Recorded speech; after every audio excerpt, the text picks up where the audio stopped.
Porque isso é uma utopia, achar que vai acontecer da noite para o dia. Não é assim que funciona. Então a gente não cogita a possibilidade de acontecer, logo a gente não se planeja. Mas se na hora de responder, todo o destino que eu der para esse dinheiro for vinculado à minha vida pessoal, aos meus prazeres, à minha casa, aos meus problemas, já identificamos rapidamente que eu tenho um problema com o dinheiro. O dinheiro não dá para ser interpretado nesse formato. Quando você olha para o dinheiro como uma fonte, uma expectativa de veículo, de meio para poder ser mais feliz, para poder ter mais segurança, para poder ter mais vida, para poder ser mais abundante, logo o meu coração está desalinhado com o propósito do dinheiro. Porque quem anda com Cristo, de fato, tem que estar preparado para dar tudo a qualquer momento que Ele pedir. Entende? Porque sempre o Senhor Jesus será a nossa estrutura, nossa base, nosso consolo, nossa confiança, nossa proteção.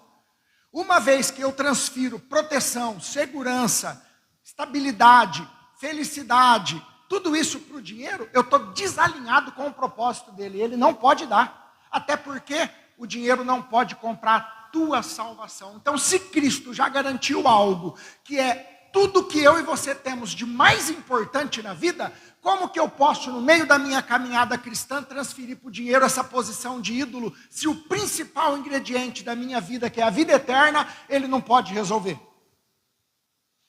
Recentemente nós perdemos um irmão querido. Podia ter todo o dinheiro do mundo, podia resolver? Não importa a influência, o poder, o título que você carrega. Nós já tivemos vários reis aqui no planeta. O rei do futebol morreu. O rei do pulo morreu. O rei do rock morreu. E tudo que é rei vai morrendo. O rei do pop morreu. Já tivemos homens considerados santíssimos. Papa não sei das contas, Buda não sei das contas, Chico Xavier não sei das contas. E tanto homem e mulher aí que, nossa, é santidade, morreu. Por que nós adoramos a Cristo? E só Ele é o caminho, a verdade e a vida, porque Ele venceu a morte e ressuscitou. E só Ele. Ouça bem o que eu vou dizer. Eu vim trazer uma mensagem nessa noite bíblica. Eu quero compartilhar com você nessa noite a pregação do Evangelho. Eu vou ministrar o Evangelho nessa noite. Vou pregar o Evangelho. Algo que está difícil de se encontrar em nossos tempos. Mas para não ficar só na minha palavra, antes de entrar na mensagem, eu quero te dar aqui uma receita de 3 ingredientes indispensáveis, como se fosse um tripé, que sustenta a pregação do Evangelho. E isso é bíblico porque o apóstolo Paulo disse assim, se alguém pregar uma outra mensagem que não seja essa, então quer dizer, a mensagem do Evangelho não muda, ela é a mesma. De acordo com Paulo, ela não varia, não vai existir, jamais existirá uma outra revelação. A única revelação é a palavra. O que acontece é que pela palavra, iluminada pelo Espírito, de acordo com o contexto da igreja, com o momento da nossa vida, o Espírito aplica dentro do texto uma aplicação prática para nós desenvolvermos a palavra que é viva e eficaz no meu viver diário. É isso. Mas a mensagem do Evangelho é uma única mensagem. E o apóstolo Paulo diz, se alguém pregar outro Evangelho que não seja esse, mesmo que seja um anjo do céu, é amaldiçoado, que seja anátema. Então existe a possibilidade de ser pregado um outro evangelho, mesmo que seja usado a Bíblia. Porque senão Paulo não teria dito. E nós sabemos que há essa possibilidade de usar os recursos da palavra para trabalhar questões da vida diversa. Eu posso usar a palavra como princípio para levar uma mensagem no mundo dos negócios. Eu posso, porque a palavra contém princípios. Eu posso usar princípios da palavra para falar sobre gestão financeira, gestão do tempo. Posso usar princípios da palavra para poder pregar sobre casamento, educação de filhos. Inúmeras coisas a palavra pode ser usada como fonte primária de um alinhamento e um direcionamento para determinados temas. Mas qual que é de fato a mensagem do Evangelho? Porque talvez, pela confiança que você deposita em mim, eu posso chegar aqui e falar, vou pregar hoje a verdadeira e autêntica mensagem do Evangelho. Mas como que você confere? Porque, irmãos, não se trata de confiança, se trata de conferência. Os bereanos eram mais nobres porque conferiam. Então, qual que é a essência de uma mensagem verdadeira e genuína do Evangelho? Vamos lá, ó. Primeiro, Cristo no centro. Se isso não acontecer, a mensagem não é a mensagem verdadeira do Evangelho. Não é, e ponto final. Se eu chegar aqui e usar um texto bíblico, por exemplo, eu leio o texto de Moisés e ensino tudo sobre liderança, gestão, alinhamento com pessoas, e encerro aqui. A mensagem não teve Jesus como centro. Não foi a mensagem do Evangelho. Eu só usei a Bíblia para poder ensinar um assunto. Cristo tem que estar no centro, estruturando tudo, começa nele, passa por ele e termina nele. Porque ele é o alfa e o ômega. Colossenses 1,18. Ele é a cabeça do corpo, da igreja. Para em todas as coisas terá primazia. Se Cristo não é o centro da mensagem, então a mensagem não é a mensagem do Evangelho. Ponto. Cristo tem que ser o centro. Mas eu fui na igreja e a mensagem foi toda direcionada para o homem. Não foi a mensagem do Evangelho, foi uma mensagem humanista. Por isso que eu disse, estou aqui hoje para anunciar a palavra de Deus e pregar o Evangelho. Segundo, salvação pela graça e não pelo mérito humano. Se é a mensagem do Evangelho, vai passar por aqui. Não tem como não passar. Efésios 2, 8, 9. Porque pela graça vocês são salvos, mediante a fé. Isso não vem de vocês, é dom de Deus, não de obras. O homem pecador, limitado e incapaz de buscar a Deus foi alcançado pela graça de Cristo. É a mensagem do Evangelho. Não existe mérito, não existe negócio, não existe barganha, não tem um jeitinho brasileiro para isso. O verdadeiro Evangelho anuncia que o homem não se salva por desempenho, não tem nada a ver com o meu desempenho. Mas nós não temos que ser bons, mas a nossa bondade, mesmo que seja quase que impecável, ela não alcança o padrão do céu, eu não sou salvo por obras. O que acontece é que uma vez que eu sou salvo e começo a andar com Cristo, eu passo a então exercer a bondade, a piedade e o amor dele pelo Espírito. Terceiro, transformação pelo Espírito e pela palavra. Nós chamamos de regeneração, processo de santificação, uma caminhada com o Espírito, pela palavra, na palavra, no Espírito. Uma nova criatura em Deus, com a mentalidade de Cristo, que não se molda ao mundo, que não aceita mais o pecado. Um cristão que vive em santidade, pureza, na graça. Sendo transformado. Sem transformação não é Evangelho. Pode vir na igreja todo culto, continua com os mesmos vícios, continua aprisionado nos mesmos hábitos, continua ainda tendo o mesmo comportamento, continua ainda sendo governado pela ganância, pelo orgulho, não está tendo mudança, não está tendo transformação, tem algo errado. A pregação do Evangelho passa por isso. Romanos 12, 2. E não vivam conforme os padrões deste mundo, mas deixem que Deus os transforme pela renovação da mente. O Evangelho verdadeiro não apenas emociona, não trata de emoção momentânea, não trata de uma agitação emocional que começa e termina dentro do templo e morre na segunda-feira quando o celular desperta. Eu sei quando é emoção, quando ela morre. Eu sei que é o Espírito quando frutifica. O evangelho produz arrependimento, santidade e transformação real de vida.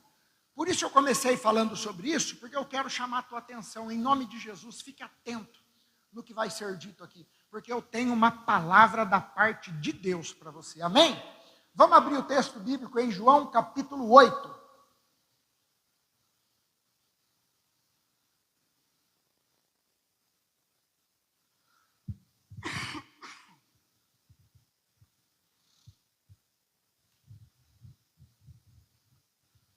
Vou pegar uma cadeira aqui só para poder ilustrar melhor o que eu quero trabalhar nesse texto. João capítulo 8, a partir do versículo 1. Deixa eu te falar um pouquinho primeiro sobre o contexto do texto que a gente vai ler. Vamos entrar um pouquinho no contexto? Olha só. Eu quero fazer aqui nesse texto uma aplicação dele. Eu quero respeitar a literalidade do texto. Ele tem um significado literal, real, autêntico do texto, do contexto. Mas eu também quero usar, à luz de toda a Escritura, eu quero usar esse texto para poder mostrar para você o eco e o símbolo da gloriosa obra de Cristo na cruz por nós aqui, dentro desse texto. Mas quero começar trabalhando a introdução. Olha só, quem que é João? João que escreveu. João é apóstolo, testemunha ocular, discípulo íntimo de Jesus. Foi um daqueles que andavam mais próximos do ministério do nosso Senhor na terra. O evangelho de João está carregado de maturidade, foi um dos últimos a ser escrito. Um homem maduro, abalizado, que já viveu muita coisa. E que caminhou com intimidade com Jesus. Imagine conversar com João. Devia ser um nível de inteligência, de sabedoria, de manejo, para poder conduzir as coisas absurda. Maturidade, profundidade, forte ênfase cristológica. Todo o evangelho de João tem Cristo no centro. Ele começa apontando para o verbo. Ele começa já trabalhando a ideia de que Cristo era o verbo. Olha só, João 21, 24. Este é o discípulo que dá testemunho a respeito destas coisas e que as escreveu. E sabemos que o seu testemunho é verdadeiro. Rogério, eu descobri uma coisa maravilhosa. A gente não tem a mania de falar discípulo amado? João, discípulo amado? Eu descobri que, na verdade, esse termo não existe na Bíblia. Existem direcionamentos, maneiras subjetivas, aonde João usa para poder mostrar que ele era mais íntimo, que ele tinha, da parte de Jesus, um carinho maior de fato. E está aqui, explícito, em alguns versículos, eu até anotei, mas não coloquei no esboço. Alguns direcionamentos da parte de João, que ele fala, o discípulo a quem Jesus amava. Ele chega a mencionar, então dá para entender, e não tem problema nenhum colocar assim como o discípulo amado, porque fica nas entrelinhas. Mas é interessante que todas essas menções foram feitas por ele mesmo. Em nenhum evangelho tem, nem em Mateus, nem em Marcos, nem em nenhum sinótico tem, só em João. Então isso fala muito comigo, por quê? Porque eu não vejo isso como ego, eu vejo isso como identidade. Se você não entender que você é amado por Deus mesmo e declarar isso no teu viver diário e afirmar isso, eu sou o Roger, amado por Cristo, cheio do Espírito Santo, Ele me ama mesmo, Ele quer que eu esteja perto dEle mesmo. Então olha só que camarada bem resolvido. E não tem problema nenhum nisso, o Espírito Santo registrou a fala dele, e é incrível essa ideia de ter um homem que se vê assim, que se vê amado, que se vê honrado pelo Senhor. É maravilhoso. Por que João escreve? João não escreve apenas para informar, não se trata de uma informação aqui. Ele escreve para revelar a identidade de Cristo e conduzir quem está lendo a fé. Por isso que a gente sempre direciona as pessoas que são recém-convertidas a ler primeiro o Evangelho de João. Ele traz essa clareza cristocêntrica muito forte. João 20, 31 diz, estes, porém, foram registrados para que creiais que Jesus é o Cristo, o Filho de Deus, e para que crendo tenham vida no seu nome. Por isso sim carrega essa essência de um evangelho cristocêntrico. Em que momento João escreve? João escreve em fase mais madura da igreja. A igreja já tinha passado por algumas situações ali. Seu evangelho é posterior aos sinóticos e mais explicitamente teológico. Ele carrega esse peso teológico. O seu olhar não é apenas narrativo, é interpretativo, revelacional e uma palavra pastoral muito forte. O que diferencia João dos outros evangelhos? Essas informações enriquecem a nossa vida com Deus. Mateus, Marcos e Lucas mostram fortemente o ministério de Jesus em sequência narrativa. É uma narração. A proposta é essa e é muito válida. João seleciona sinais, discursos e encontros para revelar quem Jesus é em sua essência. Isso faz uma diferença aqui na proposta de João. O eixo do livro não é apenas o que ele fez, mas quem ele é. E se você começar a ler o Evangelho de João com essa perspectiva que eu trouxe aqui, não como uma narrativa do que Jesus fez, mas como uma introdução ou uma mensagem, um estudo sobre quem Jesus é, você já vai perceber que vai mudar a tua interpretação à luz do texto. Como que o Evangelho está estruturado? Você tem acesso a isso na tua Bíblia de estudo. Capítulo 1 ao 12, manifestação pública do Filho. Capítulos 13 ao 17, instrução íntima aos discípulos. Capítulos 18 ao 21, paixão, morte, ressurreição e comissão final. Agora o contexto do capítulo 8. Em João 7, ele está num ambiente da festa dos tabernáculos, um capítulo antes. Existe ali uma tensão pública violenta, oposição religiosa, discussão sobre a identidade de Jesus. Sempre que Jesus estava no meio de uma festa, de uma multidão, ele tinha embates sobre sua identidade e ali discussões sobre várias coisas. No final, cada um vai para a sua casa, Jesus vai para o Monte das Oliveiras. No início do capítulo 8, a gente já vai ver isso aqui. Então, esse é o contexto. Na manhã seguinte, Jesus volta para o templo para poder ensinar.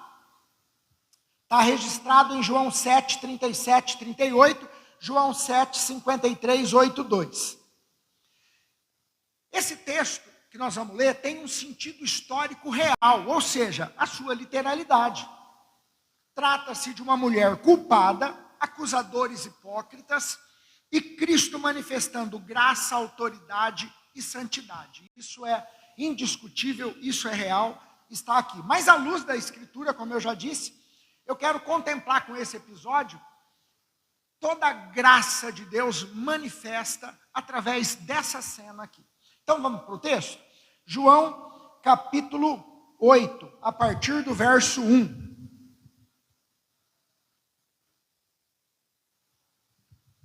Olha só. Jesus, porém, foi para o Monte das Oliveiras.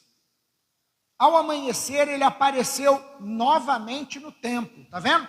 Está encaixando com o que nós estávamos trabalhando aqui. Todo o povo se reuniu ao redor dele. E ele se sentou para ensinar. Então, Jesus se sentou para poder ministrar ali. Os mestres da lei e os fariseus trouxeram-lhe uma mulher surpreendida em adultério. Fizeram-na ficar em pé diante de todos e disseram a Jesus: Mestre, esta mulher foi surpreendida no ato de adultério. Na lei, Moisés nos ordena apedrejar tais mulheres. E você o que tem a dizer?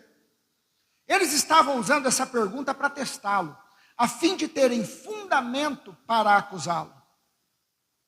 Quero fazer uma breve pausa aqui, só para te dizer que não adianta estar na presença de Jesus se o nosso olhar contemplativo para Ele não for de adoração.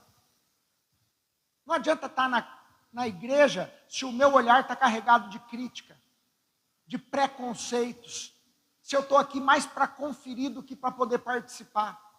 Conferir no sentido de criticar, entende?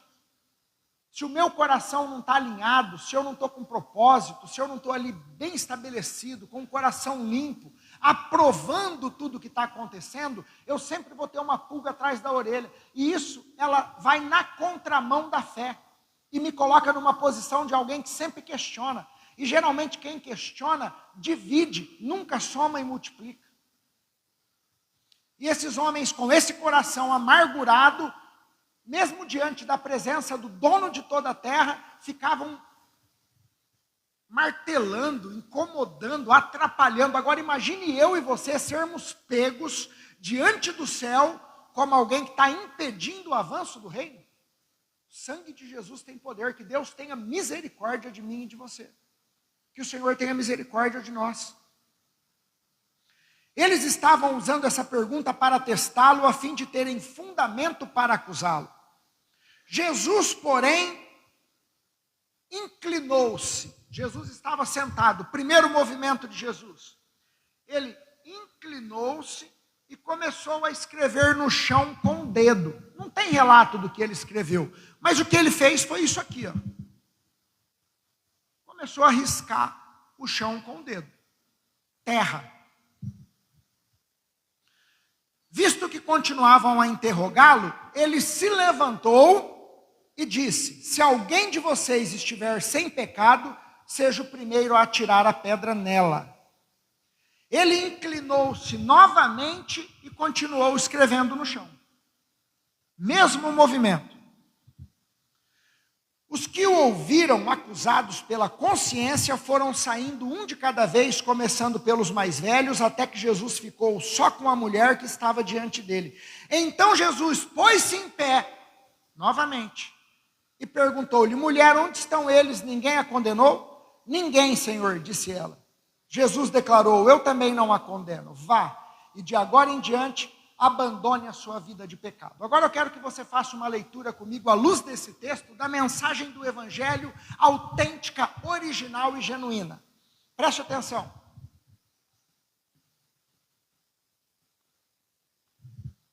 Primeiro movimento do Senhor Jesus, sentado. O que eu aprendo com isso?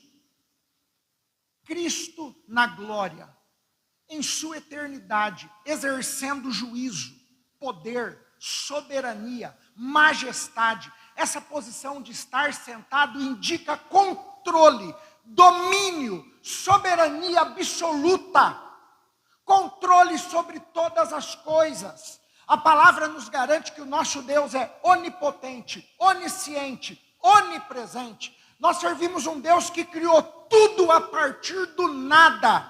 É absurdo, é escandaloso. Por isso que a ciência não consegue se render. Porque cientificamente falando, quimicamente falando, com todas as leis da física, é impossível criar a partir do nada.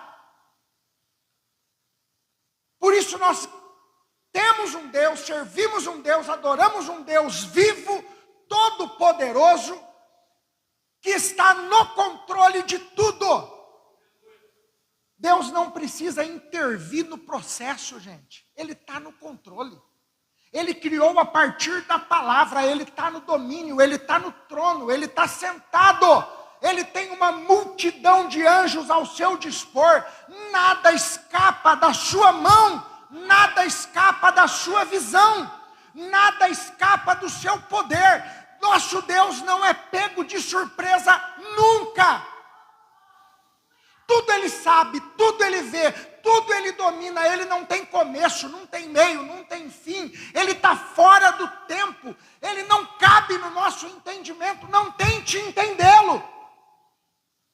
Nós temos que apenas nos sustentar com a revelação que ele dispôs, porque ele entendeu, o Espírito Santo entendeu, que essa revelação é o máximo que nós conseguimos assimilar, e com base nela, no entendimento e na iluminação do Espírito Santo, a gente se aprofunda para conhecer mais e mais, buscando sempre conhecer Cristo na Escritura. Mas essa posição de Jesus, sentado, ensinando, fala comigo sobre sua majestade eterna, seu domínio soberano, absoluto e inquestionável de glória. João 1:1, no princípio era o verbo estava com Deus, era Deus. Jesus é Deus. Participante ali, ele é o Deus soberano da Trindade, Deus Pai, Deus Filho, Deus Espírito Santo. O Senhor Jesus é Deus. João 17:5, e agora glorifica-me, ó Pai, contigo mesmo, com a glória que eu tive junto de ti. Antes que houvesse mundo, então ele sempre esteve nesse lugar de domínio, nesse trono de glória, exercendo poder, com comandos que não podem ser desobedecidos por ninguém. O Salmo 103:19 diz: o Senhor estabeleceu o seu trono nos céus, e o seu reino domina sobre tudo. Colossenses 1:16, 17, pois nele foram criadas todas as coisas no céu e sobre a terra, as visíveis e as invisíveis, sejam tronos, soberanias, principados, potestades, tudo foi criado por meio dele, para ele. Ele é antes de todas as coisas, nele, em Cristo, tudo subsiste. É extraordinário. Aquele que está no templo não é apenas um mestre terreno. Essa posição de Jesus nos comunica a sua autoridade eterna e sua soberania inquestionável. Ele está sentado, ele tem domínio, ele tem poder, ele é o rei. Ele não precisa pôr a mão na massa, não. Ele tem quem faz, ele tem domínio, ele controla tudo. Agora, o segundo movimento aqui do texto é que diante dele chega uma situação, uma mulher culpada e legalmente condenada. A mulher estava calada, de fato, não tem o que falar. Eu quero trazer a ideia de que essa mulher representa a humanidade. Caída, morta, condenada, culpada, sentenciada à morte pela lei. A morte tem a lei na mão. Está assinada, está revogada. Satanás já assinou embaixo, não tem o que fazer. O pecado é real. Arrancou o acesso, criou um vão. A intimidade foi perdida. Pecado destruiu e conduziu à morte. É exatamente isso que o pecado fez. Eu tenho textos aqui. Salmo 14, 2 e 3. Do céu, olha o Senhor para o Filho dos homens, para ver se há quem entenda, se há quem busque a Deus. Imagine do céu, o Senhor olhando para a humanidade, buscando alguém que entenda. Alguém que busque. Todos se extraviaram e juntamente se corromperam. Não há quem faça o bem, não há um sequer. Isaías 64:6. Todos nós somos como o imundo, e todas as nossas justiças como trapo de imundície. Todos nós murchamos como a folha, e as nossas iniquidades como um vento nos arrebatam. Romanos 3:23, todos pecaram e carecem da glória de Deus. Romanos 6:23, o salário do pecado é a morte.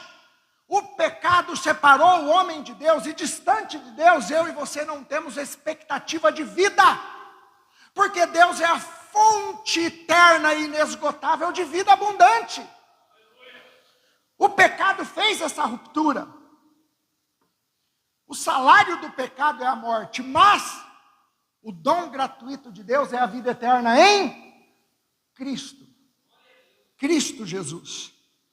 Zacarias 3:1 diz: Deus me mostrou o sumo sacerdote Josué, o qual estava diante do anjo do Senhor, e Satanás estava à mão direita dele para se lhe opor.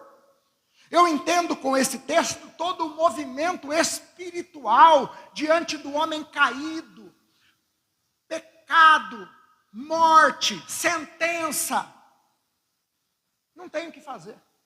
Aquela mulher foi pega, tem um flagrante, é real, a acusação é legal, a morte é inevitável, a lei respalda o apedrejamento, e a lei foi dada pelo Eterno, que não negocia, que é santo, que é puro. A lei foi dada pelo próprio Deus. O homem diante de Deus não tem apenas ali uma falha na moralidade. Ele está espiritualmente corrompido, judicialmente culpado e debaixo de uma acusação que não pode remover por si mesmo. Não tem o que aquela mulher fazer. Concordam comigo, sim ou não? Vocês conhecem o texto. A mulher está totalmente entregue à acusação e à sentença de morte por apedrejamento, porque ela pecou. E o salário do pecado é a morte. E Jesus está onde? Sentado na glória, no seu reino, na eternidade, com domínio. Mas agora, por amor à humanidade, em amor, porque Cristo prova o seu amor para conosco, quando deu sua vida por nós, quando ainda éramos culpados. O Senhor Jesus, com um movimento corporal, traz a essência do Evangelho para nós. Porque a Bíblia diz que sentado, ele se inclina e raspa o dedo na terra. Terra fala de homem, humanidade. O dedo de Jesus fala da sua divindade. Ele como Deus, o dedo representando o fato dele ser um Deus eterno e soberano. Quando ele se inclina e risca o dedo na terra, ele está dizendo, eu vou ter que descer. Eu não vou poder ficar calado diante dessa situação. Eu não tenho como mandar ninguém para fazer, não tenho justo sequer. Não há ninguém com capacidade de pagar esse preço. Não há ninguém com condições de derramar sangue, de oferecer sacrifício, de um cordeiro que seja de fato puro, santo, imaculado. Ninguém pode fazer nada, eu vou ter que fazer. Quando Jesus inclina o corpo e risca o dedo na terra, isso grita no meu coração sobre sua encarnação, sobre sua atitude carregada, escandalosa de amor, de graça, de ter deixado o céu, a glória e todo o seu poder para vir a este mundo como homem, verdadeiramente Deus, o seu dedo representando sua divindade, e a terra riscada pelo dedo, representando o homem, a humanidade e a terra. Êxodo 25:8 diz, e me farão um santuário para que eu possa habitar no meio deles. João 1,14, e o verbo se fez carne e habitou entre nós, cheio de graça, de verdade, e vimos sua glória. Glória como do unigênito do Pai. Filipenses 2:6 e 8, pois ele, subsistindo em forma de Deus, não julgou como usurpação ser igual a Deus. Antes, a si mesmo se esvaziou, assumindo forma de servo, tornando-se em semelhança de homens, e reconhecido em figura humana. A si mesmo se humilhou, porque essa atitude de inclinar-se fala de humilhação. Essa atitude de inclinar-se fala de rebaixamento, no sentido de, eu estou descendo o meu nível, eu vou descer para o nível de vocês, eu vou comprar essa briga, diante da morte não tenho o que fazer se eu não fazer nada, porque só eu posso fazer algo. E ele decidiu abandonar o trono, decidiu abandonar a glória, decidiu deixar a presença do Pai e de todo o seu reino, para vir a este mundo como homem. E reconhecido em figura humana, a si mesmo se humilhou, tornando-se obediente até a morte, e morte de cruz. Romanos 5:8 diz que ele prova o seu amor para conosco, pelo fato de ter morrido por nós quando ainda éramos pecadores.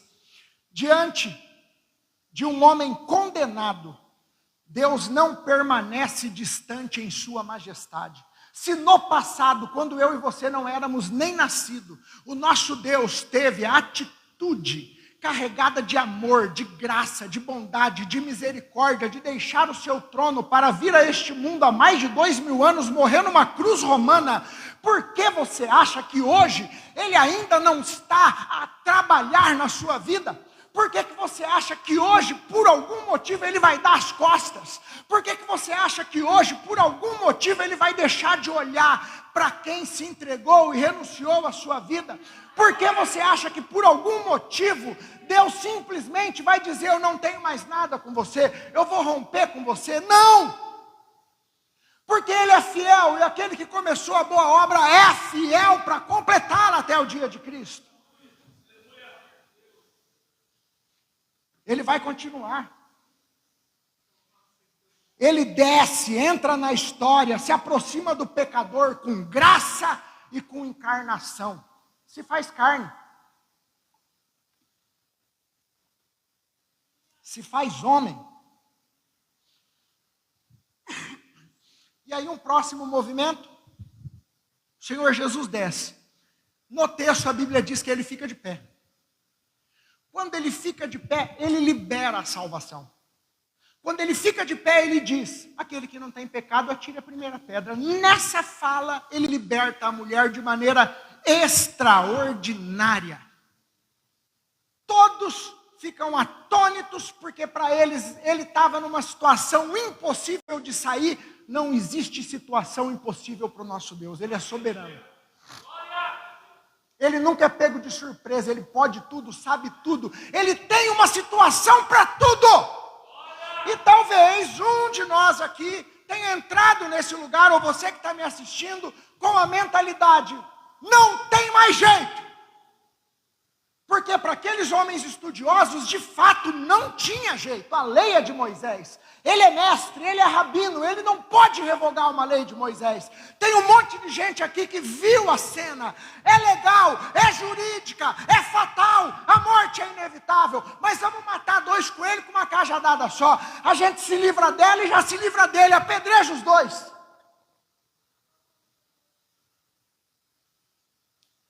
E aí ele fica de pé e dá uma sentença que salva a mulher. Sabe o que eu aprendo com isso? A cruz. Cristo se levanta e salva e manifesta a nova aliança. Olha só o que diz o texto. Gênesis 3,15. Porém, inimizade entre ti e a mulher, entre a tua descendência e o seu descendente. Este te ferirá a cabeça e tu lhe ferirás o calcanhar. Agora olha só Números 21, 8 e 9. Disse o Senhor a Moisés, faz uma serpente abrasadora, põe-na sobre uma haste, e será que todo mordido que olhar a víbora viverá. A cobra, nesse contexto, representando o pecado que gera a morte. Deus manda Moisés levantar essa serpente de bronze numa haste no meio do deserto. Fez Moisés uma serpente de bronze e a pôs sobre uma haste. Sendo alguém mordido por alguma serpente, olhava para a serpente de bronze e sarava. João capítulo 3, verso 14 e 15. E do modo porque Moisés levantou a serpente no deserto, assim importa que o Filho do Homem seja levantado, para que todo que nele crê tenha a vida eterna. O Senhor Jesus foi levantado na cruz, para liberar na cruz do Calvário a salvação para a humanidade através do seu sangue inocente, através da conta que foi paga. Ele disse, está consumado. Foi na cruz, levantado da terra, que ele liberou graça e salvação para todo aquele que nele crê. A morte não pode resistir à graça soberana de Deus conquistada na cruz. Isaías 53:5, ele foi traspassado pelas nossas transgressões, moído pelas nossas iniquidades, o castigo que nos traz a paz estava sobre ele, e pelas suas pisaduras fomos sarados. 2 Coríntios 5:21, aquele que não conheceu pecado, ele o fez pecado por nós, para que nele fôssemos feitos justiça de Deus.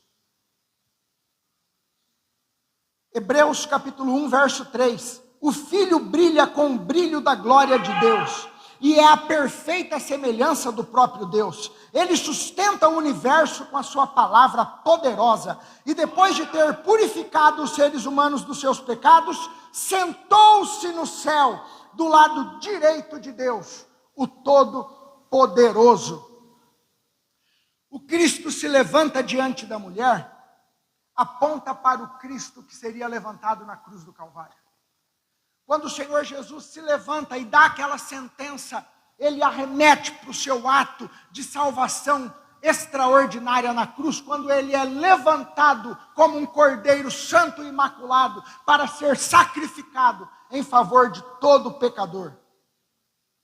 Pela sua obra e pelo seu sangue, os que estavam debaixo de condenação foram salvos. Agora veja bem, eu quero que você acompanhe comigo, porque o texto agora traz uma coisa interessante. O Senhor Jesus fica de pé, dá uma sentença de salvação quando se levanta, mas logo quando ele termina de falar, o texto diz em João 8 que ele novamente se inclina e continua a riscar com o dedo na terra. O que isso me traz? Isso me traz que o Senhor Jesus faz tudo de maneira completa e organizada. Ele levanta e salva toda a humanidade, mas não deixa ninguém por conta. Não deixa ninguém sozinho. Esse segundo movimento, quando ele se inclina, depois de liberar a salvação e continua riscando o dedo na terra, é exatamente a obra do Espírito Santo que foi liberada sobre a igreja. A obra do Espírito Santo que foi liberada sobre o homem. A obra do Espírito Santo que vai continuar trabalhando na terra, convencendo, ensinando, dirigindo, fortalecendo, intercedendo, ancorando. O Espírito Santo continua a trabalhar. João 14, 16, 17. Eu rogarei ao Pai, e Ele vos dará outro Consolador. Vocês não vão ficar sozinhos, não. Eu não vou pagar a conta, me virar e deixar você se virar. Eu vou pagar a conta e ainda vou enviar o Consolador para continuar dirigindo, para continuar estruturando, para continuar convencendo, para continuar santificando, a fim de que esteja para sempre convosco o Espírito da verdade. João 16, 7, 8. Se eu não for, o Consolador não virá para vós outros. Se porém eu for, eu enviarei. Quando ele vier, convencerá o mundo do pecado, da justiça e do juízo. Se o Espírito Santo não tivesse vindo e não estivesse no nosso meio, a obra de Cristo na cruz já teria sido esquecida. Porque o homem tem a mente curta. Estava todo mundo, se tivesse na nossa mão a continuidade do que Cristo fez há mais de 2000 anos atrás, já tinha acabado. É o Espírito Santo que sustenta a igreja, é o Espírito Santo que sustenta qualquer ministério, é o Espírito Santo que sustenta a nossa vida na palavra, é o Espírito Santo que sustenta a nossa vida na oração. Sem o Espírito Santo de Deus, eu e você não podemos permanecer. Por isso o apóstolo Paulo diz: enchei-vos do Espírito Santo. Temos que buscar esse enchimento diário, genuíno. Temos que ter essa sensibilidade com Ele. Temos que ter o Espírito Santo enchendo as nossas vidas diariamente. Olha o que diz Ezequiel 3, 26, 27. Dar-vos-ei coração novo, e porei dentro de vós espírito novo. Porei dentro de vós o meu espírito, e farei que andeis nos meus estatutos. Tito 3,5, segundo sua misericórdia, ele nos salvou mediante o lavar regenerador e renovador do Espírito Santo. Olha que incrível esse texto, Romanos 8, 26, tem muito texto sobre esse assunto, tem que escolher alguns e não dá para escolher pouco. Também o Espírito semelhantemente nos assiste em nossa fraqueza, o mesmo Espírito intercede por nós sobremaneira com gemidos inexprimíveis. Filipenses 1,6, estou plenamente certo de que quem começou vai concluir. O Senhor Jesus começou e liberou o Espírito Santo para concluir. Ele continua trabalhando na nossa vida, na nossa casa, na nossa família, no nosso ministério. Ele continua se movendo. O dedo de Deus continua trabalhando com a terra, com o coração do homem. A obra da salvação não termina na remoção da condenação. Ela continua pelo Espírito que regenera, que convence, que santifica, que consola. E agora tem um outro movimento. Jesus se inclina, continua riscando a terra, depois de liberar a salvação quando fica de pé, mas novamente fica de pé. E quando ele fica de pé, a morte já foi vencida.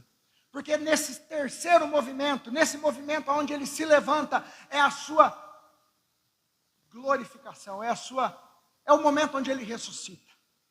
E na ressurreição de Cristo não tem mais pecado, não tem mais morte, não tem mais nada que possa permanecer diante dele, porque na mão dele foi entregue a chave da morte e do inferno. Ele venceu a morte e ressuscitou. depois de riscar pela segunda vez a terra com o dedo, ele se levanta, e nesse momento, é o momento em que Cristo é levado aos céus, para preparar um lugar para a sua igreja. João 14, 2, 3, na casa de meu pai há muitas moradas, vou preparar lugar, e quando eu for preparar lugar, voltarei e vos receberei para mim mesmo, para que onde eu estou, vós estejais também. Olha o que diz Mateus 24, 36, mas a respeito daquele dia e hora, ninguém sabe, nem os anjos do céu, nem o Filho, senão o Pai. Soberania de tempo, está na mão dele todo o governo do tempo.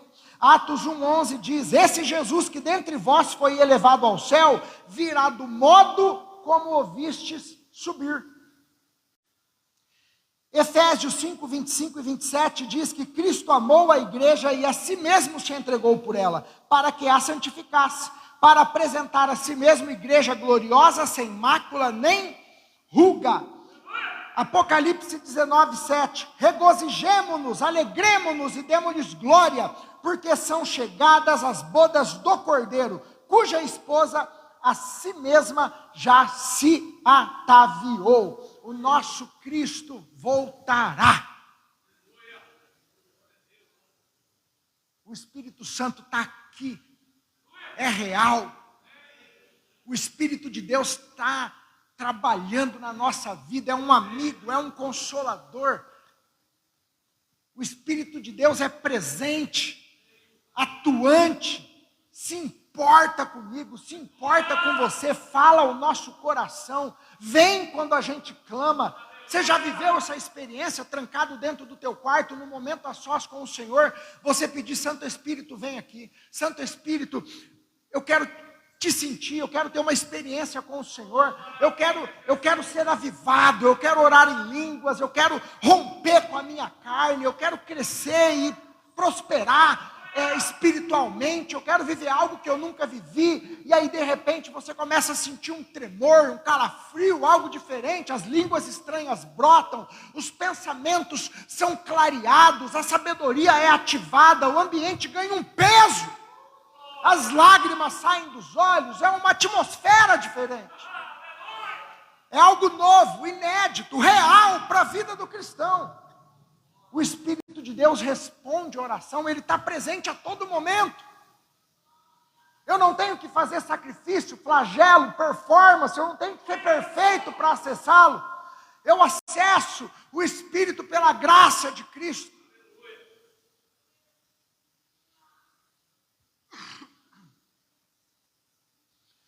Olha que interessante, enquanto o Filho prepara o lugar, o Espírito prepara a igreja.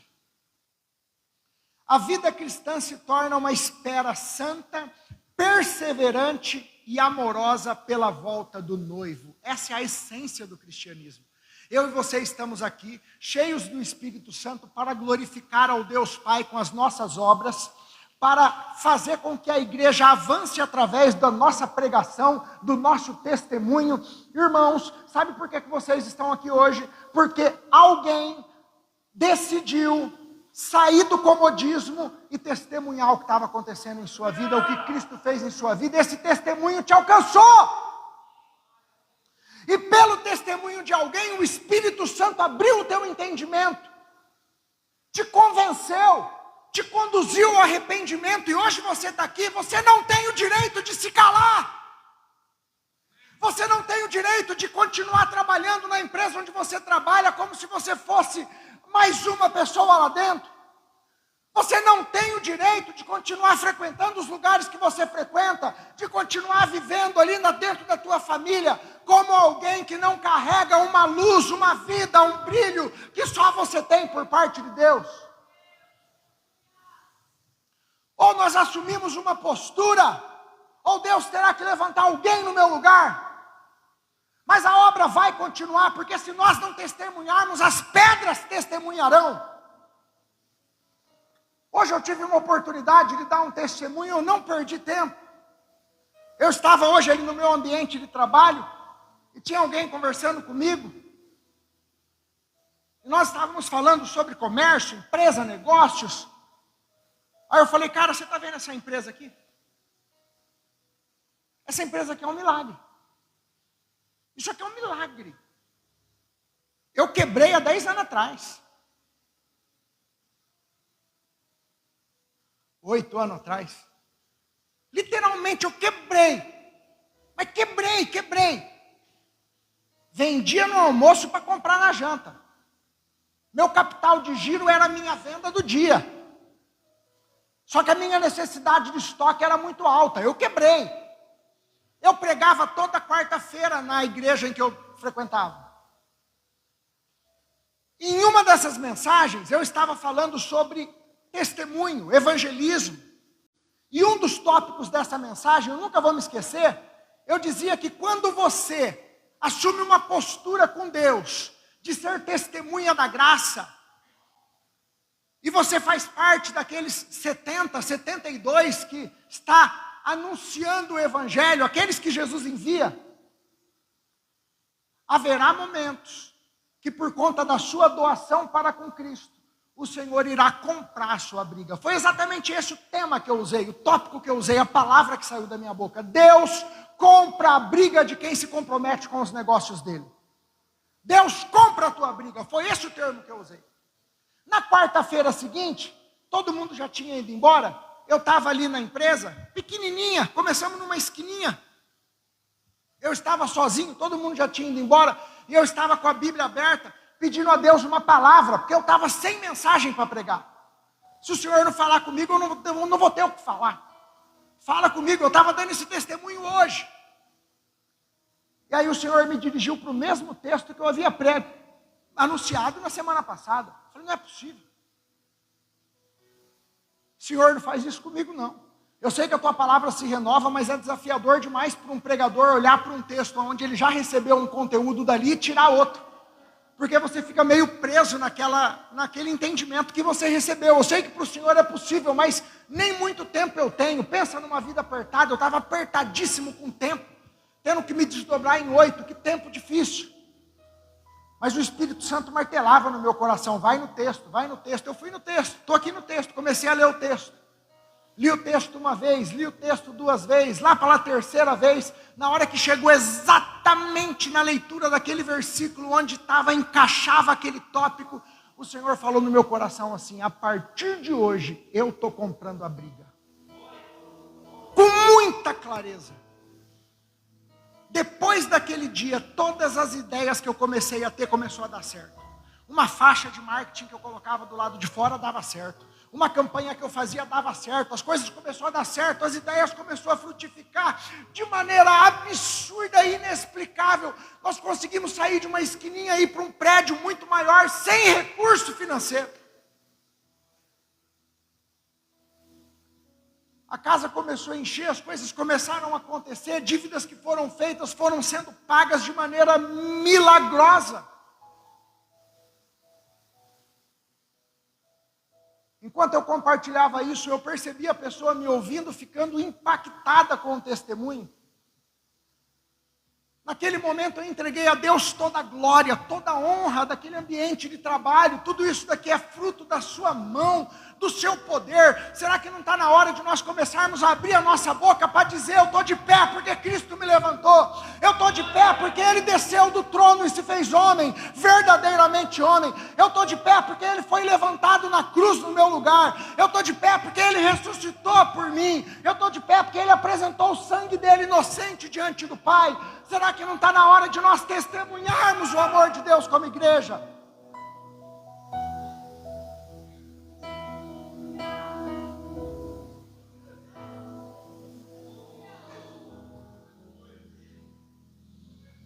Quando o Senhor Jesus se levanta, Ele pergunta assim para a mulher, onde estão os seus acusadores?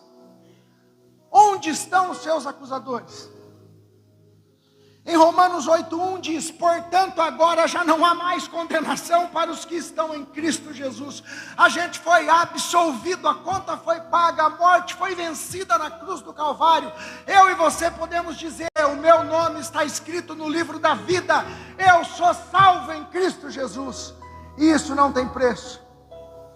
Jesus nos salvou, mas Ele disse algo para a mulher, vá e viva sem O que Jesus disse? Vai e viva sem pecado. Não foi isso que ele disse? João, capítulo 8. Olha o que Jesus disse para a mulher. Mulher, onde estão eles? Ninguém a condenou? Ninguém, Senhor, disse ela. Eu também não a condeno. Vá e de agora em diante abandone sua vida de pecado. Ele exerceu graça, nos libertou da morte, do pecado, mas nos deu um comando: sejam santos porque eu sou santo.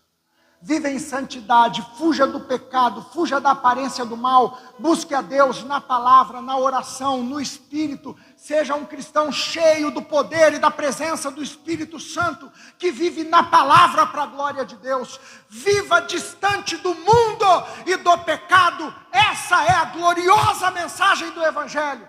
A mensagem do Evangelho é a mensagem que diz abertamente, sem negociar: Ele sempre reinou na glória com total domínio sentado em seu trono. O homem caiu e está sentenciado. Ele desceu e se fez homem. Salvou com sacrifício porque foi levantado na cruz. O Espírito continua a obra na terra. E Cristo voltará para buscar a igreja viva, limpa, branca, pura e santa, sem pecado.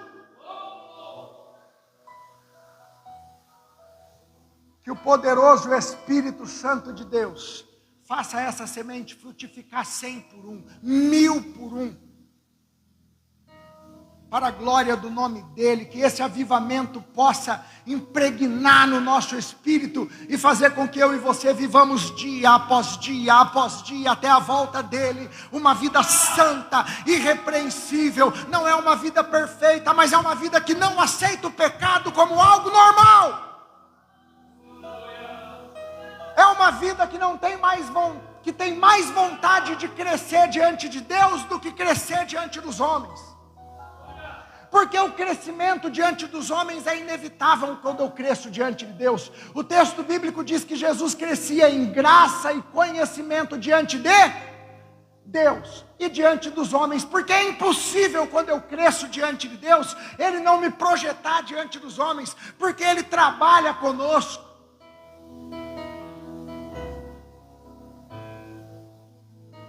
Vamos ficar de pé?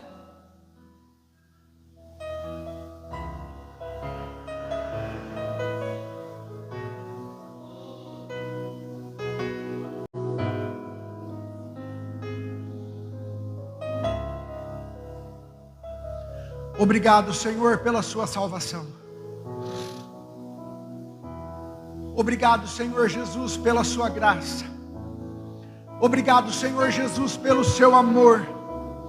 Obrigado, Senhor Jesus, pelo seu perdão. Obrigado, Santo Espírito, por sua presença doce, maravilhosa, soberana, abundante. Obrigado, Senhor Jesus. Obrigado. Glória ao Pai, glória ao Filho, glória ao Espírito Santo de Deus. Louvado seja o seu nome por toda a eternidade. Eis-me aqui, envia-me a mim. Eis-me aqui, usa, papai, usa a tua igreja. Eu oro em nome de Jesus, para que o Senhor use essa comunidade, use a vida do nosso pastor, da pastora, sua família, todos os que estão aqui hoje. Blinda, Espírito Santo, o nosso coração, aviva a nossa vida. Oh meu Pai, em nome de Jesus, nos dá graça para sermos testemunhas poderosas do Evangelho na terra, em nome de Jesus. Calabaço que atalaiola macotelebesu. Aleluia! Obrigado, meu Deus. Louvado seja o seu nome por toda a eternidade, Senhor. Eu oro pela vida de cada irmão aqui. Clamo pela tua igreja em nome de Jesus. Clamo para que o Senhor nos ajude, Espírito Santo. Tenha misericórdia de nós e nos ajude a viver em santidade, em pureza, na verdade. Uma vida santa para a glória do nome do nosso Senhor e Salvador. Calabacho que atalabaiole becote e alabacandalabás.